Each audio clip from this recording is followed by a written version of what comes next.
Nous nous sommes réunis ce matin à Mbour, dans la salle de délibération de la mairie, précisément, afin de recevoir la restitution du consultant de l'étude qui a été faite pour l'instauration d'un espace de service au métier dans la commune de Mbour. Nous nous sommes rendus compte qu'à travers tout le pays, les artisans étaient déjà des hommes de métier qualifiés qui devaient s'arroger des compétences nouvelles dans le cadre de la finition, dans le cadre de la recherche de qualité, pour pouvoir prendre en charge la commande d'abord des territoires, mais la commande aussi de l'État.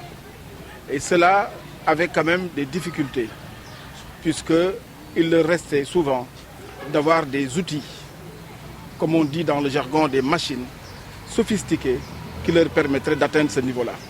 Alors nous avons commencé à y réfléchir et aujourd'hui nous savions que des centres d'usinage, comme on les voit dans tous les pays du monde, les artisans du Sénégal méritaient de les avoir. Et c'est pour cette raison que nous avons commencé à mettre en place ces centres-là. Et le premier centre sera érigé à Mbour. Et nous remercions à l'occasion le maire de Mbour, M. Fallou Sylla, qui a mis à notre disposition un espace pour nous permettre d'y ériger ce 10 centres. Mais ça ne va pas se limiter seulement à Mbour. Nous allons faire tous les départements du Sénégal.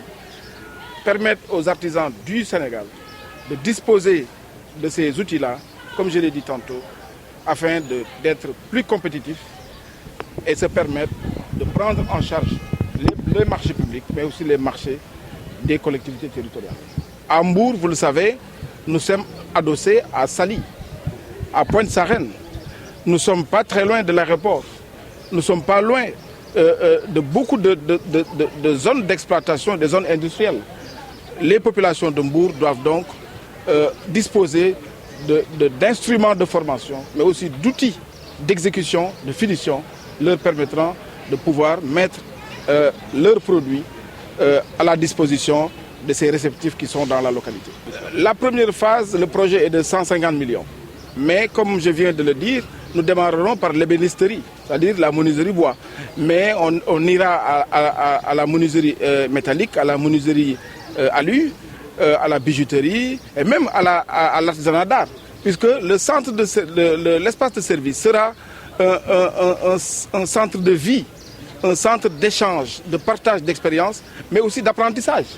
Puisque les artisans pourront y exercer leur métier, ils pourront aussi apprendre, ils pourront aussi se développer, grandir et, comme je l'ai dit tantôt, se permettre d'être de grandes entreprises qui pourront absorber une partie du chômage dans la localité, comme vient de le dire le maire, mais pourront aussi, à la finalité, être compétitifs et de ne plus quitter la localité pour aller dans d'autres régions et finir, par exemple, le bois ou finir d'autres produits. Vous savez, c'est un projet qui vient à son heure. Nous l'avons bien voulu parce que nous l'avons mis dans notre EPDC. Et aujourd'hui, on nous l'apporte à portée de main.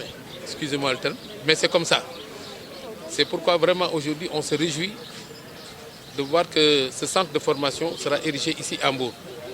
Le conseil municipal avait délibéré pour que ce centre soit à proximité. Vous savez, avec ce qui se passe maintenant actuellement avec l'immigration clandestine, ça va contribuer encore à diminuer ce phénomène. Et comme vous le savez, nos artisans sont là, ils ont toujours travaillé, mais archaïquement, excusez-moi le terme.